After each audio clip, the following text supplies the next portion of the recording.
Hi, we are here with a visitor of the Aqueduct of Padre Tembleque, and we are going to interview him, asking some questions about the place and how was his experience. Okay, so first question, can you tell us what brought you to visit the Aqueduct of Padre Tembleque today? Yeah, of course. Well, first I was visiting my family in Hidalgo, and here I heard about the aqueduct, and that was like a very important point in the city. Also, my family told me to visit the aqueduct because they consider the aqueduct like a place of importance and something that you must see if you go to that place. And also, I love learning about history, so it seems like a good stop to make. Okay, so what was your first impression when you saw the aqueduct in person? Honestly, I was amazed of the size and the architecture of the aqueduct.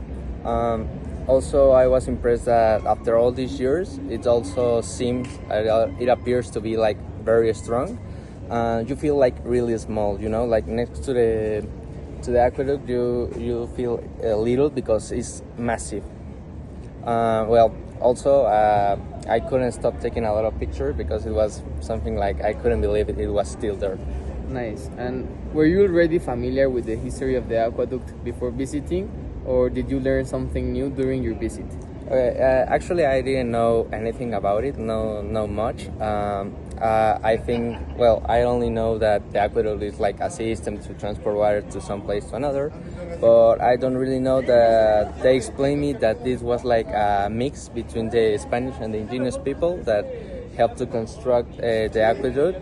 And that is like, yeah, this mixture between the European, the indigenous engineering, and well, I didn't realize that until they told me. Okay, so did anything about the site or its story surprise you or catch your attention? Yeah, the time that it took to construction, and also how many years it is also standing, the aqueduct, is something that I couldn't understand. Also, how the indigenous and the Spanish people make this massive structure and functional structure with not modern tools, like only with the iron and stone tools they have. That was something that kept my attention all the tour. And also how they work like between the cultures, because they explained that they use some techniques of the Spanish, some techniques of the indigenous people, and that was something shocking. Okay, so how would you describe the importance of this place for Mexico's cultural heritage? So I think it's very important we kept these structures and all this mixing of culture, because it tells our history, like where we came from, when this mixture came and changed everything, because the mixture between Spanish and the indigenous make like a big change, a total change on our cultural structure, political, social. So I think this is very important, and it's very beautiful, and you feel like you feel something when you see like, oh my God, this structure has been here 100 years before, and it's still showing and transmitting something.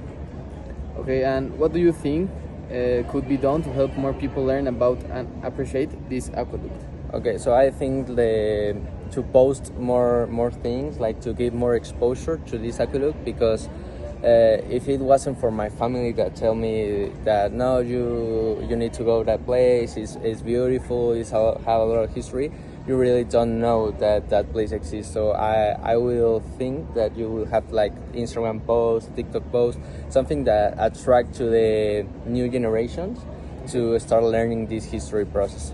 Thank you. And would you recommend others to visit this place? Yeah, absolutely. It's peaceful because it's not that known, so you can walk and make the tour without people. You can see the big structure that it is, and I think it's a wonderful place you should visit if you go to Hidalgo. So thank you, and well, that's the interview, and thanks, Nacho.